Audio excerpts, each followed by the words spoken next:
Donc, merci à tous. L'une des grandes questions, c'est de savoir effectivement si aujourd'hui, par exemple, il est nécessaire de préparer un traité international de l'Internet. Dans quel cadre? Quel doit être le rôle des États?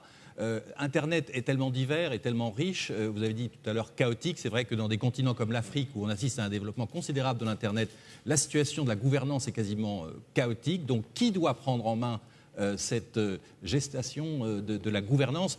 Au cours de cette conférence, bien sûr, on ne pourra que donner des voix, mais selon vous, Nathalie Kosciusko-Morizet, qui doit jouer le rôle de leadership dans cette nouvelle gouvernance? Est-ce que ce sont les États? Et très concrètement, dans quelques semaines, le G20 va commencer à être préparé par la France pendant un an. Est-ce que, par exemple, la gouvernance de l'Internet doit être un sujet discuté par les leaders des 20 nations les plus importantes du monde?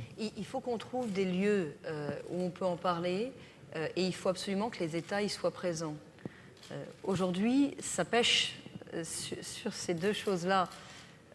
Le seul lieu qui existe vraiment où on peut parler de tout en matière de gouvernance de l'Internet, c'est le Forum de la gouvernance de l'Internet. C'est une réunion annuelle qui est issue du sommet mondial de la société de l'information. L'année dernière, c'était à Sharm el-Sheikh. C'est là qu'on a lancé le concept de droit à l'oubli. Cette année, c'était au mois de septembre à Vilnius. C'est très intéressant, mais d'une part, ça n'a absolument aucun caractère de négociation, aucun caractère formel. Il n'y a même pas vraiment de thématique. Et d'autre part, les représentants du monde de l'Internet, ils sont très présents. Les gouvernements, ils sont très peu représentés. À Vilnius, on devait être 3 ministres européens, alors que c'était à Vilnius, c'est quand même pas loin. Et donc, ça permet de faire émerger des sujets, mais ça ne permet pas en fait d'avancer dans des vraies discussions. Et pour moi, une vraie discussion, elle doit absolument être multipartenariale. Il faut qu'il y ait vraiment le monde de l'Internet, mais il faut qu'il y ait aussi vraiment les gouvernants. Sinon, compte tenu des enjeux qu'on a tous cités, ça n'a pas vraiment de sens. Donc je crois que le G20 est une bonne enceinte, est un endroit où il faut pouvoir en parler. Et le président de la République a annoncé qu'il souhaitait mettre à profit l'année de la France pour pouvoir lancer ce sujet. Ça ne veut pas dire que c'est forcément le seul endroit. Et il y a d'autres enceintes dans lesquelles on travaille déjà sur la gouvernance de l'Internet et qui restent pertinentes. Je pense à une organisation comme l'ICANN qui travaille sur les noms de domaine.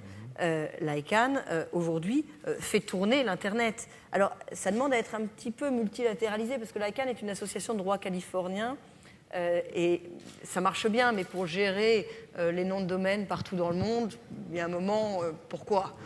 Mais ça marche bien. L'UIT, l'Union internationale des télécoms, organise la répartition des fréquences au niveau mondial et dans une certaine mesure la concurrence entre les grands opérateurs, en tout cas les réseaux d'infrastructures. Ça marche bien aussi. Il me semble qu'on ne doit pas forcément chercher un lieu unique où on va tout négocier. En revanche, avoir un lieu où on peut en parler et lancer un certain nombre de négociations comme le G20, oui, c'est bien. Et est-ce qu'à votre avis, on va vers un jour un traité international sur Internet? Moi, je pense qu'on a besoin de plusieurs traités internationaux s'il y avait traités internationaux. Parce qu'un traité international de l'Internet, ça ne voudrait pas forcément dire grand-chose.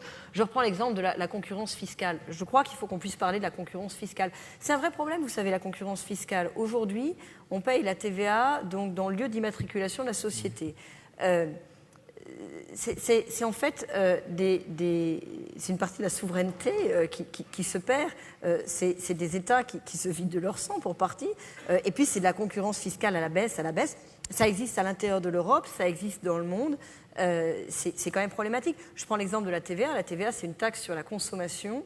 Il faut quand même qu'on puisse parler de la possibilité de percevoir la TVA réellement sur le lieu de consommation. Et ça, c'est pas forcément un sujet qu'on va pouvoir discuter. Un grand traité de l'Internet, je ne suis pas sûre. Mais pouvoir parler de ces sujets-là, chacun à leur place, oui.